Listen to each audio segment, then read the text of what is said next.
জন্মদিনের কেক বানানোর জন্য এখন আর হাজার হাজার টাকা নষ্ট করার দরকার নেই।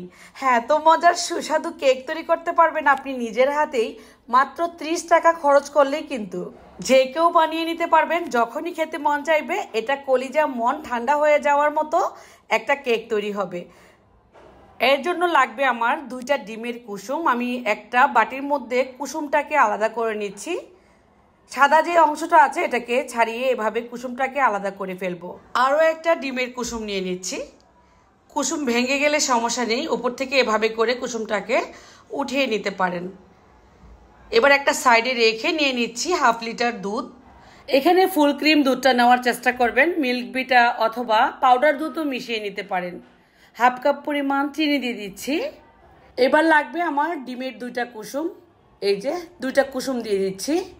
আপনার পছন্দ মতো ডিমের কুসুম ব্যবহার করতে পারেন, চাইলে একটাও দিতে পারেন। এবার দিয়ে দিচ্ছি কর্নফ্লাওয়ার। এখানে 2 টেবিল চামচ পরিমাণ কর্নফ্লাওয়ার আছে। অল্প পরিমাণে কর্নফ্লাওয়ার দিলেই হবে। খুব ভালোভাবে ডিমের কুসুম, কর্নফ্লাওয়ার, চিনি দুধের সঙ্গে ফেটিয়ে নেব। এমনভাবে ফেটিয়ে নিতে হবে দলা পাকে না থাকে, সেদিকে খেয়াল রাখতে হবে। এই কাজটা কিন্তু একটা মিক্সিং বোলে নিয়েই করতে হবে। খুব ভালোভাবে মিশে গেলে এবার আমি আরও একটা পাত্রে ঢেলে নিচ্ছি। এটা আর ছেঁকে নেওয়ার দরকার নেই, যেহেতু ডিমের সাদা অংশ নেই।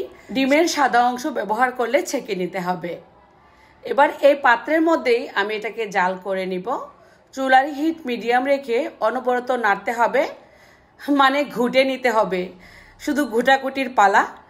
ঘুরতে ঘুরতে দেখবেন 2 মিনিটের মধ্যেই এটা অনেকটা ঘন হয়ে আসবে। এই তো, খেয়াল করলেই বুঝতে পারবেন এই পর্যায়ে অনেকটা ঘন হয়ে গেল।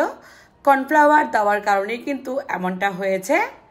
এবার যেই বাটির মধ্যে আমি কেকটা পাতবো সেই বাটির মধ্যে একটু ঘি মুছে দিয়ে গরম গরম অবস্থায় এবার ঢেলে নিচ্ছি এই মিশ্রণটা। একটু সমান করে দিয়ে ফ্যানের বাতাসে অথবা ফ্রিজে রেখে দিবেন 10 থেকে 15 মিনিটের জন্য। ঠিক 15 মিনিট পর আমি নামিয়ে নিচ্ছি।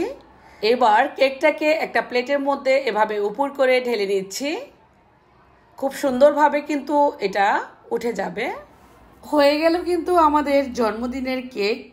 উপর থেকে একটু গুঁড়া দুধ বা শুকনো নারকেলের গুঁড়া দিয়েও গার্নিশ করে দিতে পারেন। এবার কেটে নেওয়ার পালা। আপনার পছন্দ মতো করে কেটে নেবেন, যে যেমনটা করে কাটতে সুবিধা বোধ করেন বা খেতে পছন্দ করেন।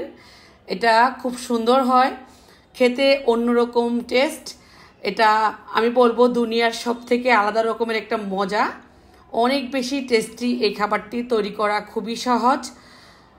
রেসিপিটি ভালো লাগলে শেয়ার করে দিবেন। সবাই ভালো থাকবেন, সুস্থ থাকবেন, আর কমেন্টে আপনাদের মতামত জানিয়ে দিবেন। আজকের মতো আমি বিদায় নিয়ে নিব। আল্লাহ হাফেজ।